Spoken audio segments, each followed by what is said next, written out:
Let's get into that first story, my friends. I hope you are prepared. From the Daily Mail. We could have some trouble brewing. How understaffed police forces across America are bracing for Rittenhouse acquittal. Chicago cancels weekend days off as Portland, LAPD, and Washington, D.C. all monitor trial across the country. Police departments who have been under siege politically, who have lost funding, who have seen resignations and retirements and police quitting. I believe Baltimore is understaffed by hundreds of officers. Now are bracing for the next wave of BLM Antifa riots. Why? Well, they've been set up. Over the past year, the media has lied about Kyle Rittenhouse. And the crazy thing is, if this prosecutor in the Kyle Rittenhouse case is an ideologue, I think he wants there to be a mistrial because he knows Kyle Rittenhouse was acting in self-defense. He knows this trial should have never happened. He knows Kyle Rittenhouse is facing an innocence verdict. So you don't get ruled innocent. But what I mean is that the jury is going to say across the board outright not guilty on all counts because they believe he's innocent, not just not guilty.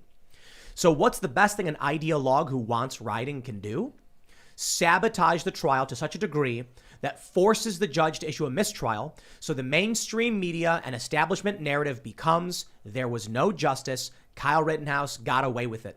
And that's what's happening. Slate.com wrote an article saying, here's what they put. Don't blame Judge Schroeder if Kyle Rittenhouse goes free. And they show even Aaron Rupar saying it's not going well for the prosecutor. What's going to happen is, in my opinion, they'll come out and they'll say the trial was bad. The prosecutor was bad. And because of that, justice didn't occur. The system is broken. And then they will riot. I hope you guys are ready. Well, you said if there's no justice, and what's the motto of a lot of the BLM activists? If there's no justice, right? No peace. Absolutely. Yep. And so it's almost like a mathematical certainty. How could you not expect rioting in downtown D.C. because we didn't get justice? Or Kenosha. But think about it this way. If the jury comes back and says not guilty on all counts, it's really hard to maintain a no justice, no peace narrative, but they will. They'll still say, oh, the jurors were corrupt and the judge was biased. However, Rodney King. Still, if the jury comes back, a lot of people are going to be like, oh, a jury ruled on this one. It may be the wrong verdict, but it will diffuse a lot of it. Yeah. If there's a mistrial with prejudice and Kyle can't be retried, then they're going to say the case is corrupt, the system is broken, and a white supremacist goes free. Yeah. I mean, if you live in a major city, you're already kind of dealing with an onslaught of a lot of violence. I mean, there's incredibly horrible stories. I just tweeted about the two women who were attacked in Central Park. There was a 13-year-old girl that was also attacked in unspeakable ways in the Bronx.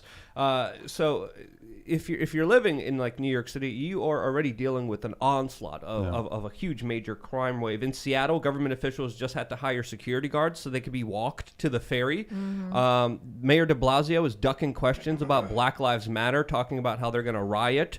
And there's going to be fire and bloodshed if they don't get their way with the policy that the next mayor wants to implement with more police officers. And this was because defund the police got the anti-crime unit removed. The anti-crime unit are plainclothes officers that literally stop crime in progress. The activists came out, said, we don't want police. Well, crime hasn't gone up in New York in the last year and a half, so it really the crime unit. I'm being facetious. Murder is up. Wait a minute. Murder is up 47% in New York City. So grand larceny is up like 15-20%. I was saying this earlier. Like if the fact that they're saying if you put in this anti-crime unit back, we're going to kill people. It's like, and that's evidence as to why we need the anti-crime unit, right? It's insane. Well, let's rope it back to the Rittenhouse trial specifically. Chris Hayes comes out and he says on his show, he's changing his narrative. This is amazing. Yeah. There was a supercut, Tucker Carlson played it, where all of these mainstream outlets were like, this kid's a white supremacist who crossed state lines with an illegal weapon to hunt down Black Lives Matter civil rights activists, all fake narrative. Now that people are waking up and they're forced to reconcile this, there's a viral tweet where a woman says, I'm very perceptive and I only just found out Kyle Rittenhouse's victims were white. Yeah. And all the responses are like, I had wait, no idea. what? Really? I didn't know that. And they're all saying the same thing. Embarrassing. Well, because and this woman was like, my progressive bubble told me a fake, like the wrong story. So now Chris Hayes' narrative is, do we really want to live in a society where political problems are solved with guns. You see where he's pivoting now to Kyle Rittenhouse will be acquitted because he has a real claim of self-defense, but this goes to show why guns are bad. That's what they're going for already. When leftists on Twitter, when Anna Kasparian, when Chris Hayes are now admitting Kyle Rittenhouse was acting in self-defense, or at least saying that to a great degree, an acquittal is going to happen. Yeah. It is so obvious that they can't even deny it anymore.